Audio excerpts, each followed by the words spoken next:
I'm Ian, and I just got this in the mail.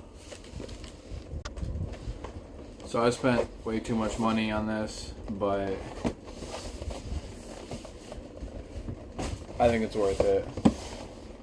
Show you all the sides. I got number 1111 of 5,000. So inside, the chainsaw is housed like this.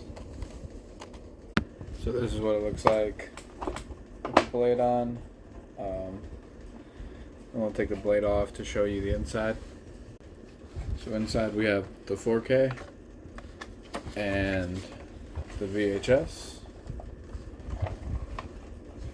And it's not making any noise, so I'm gonna see if there's like a switch or something.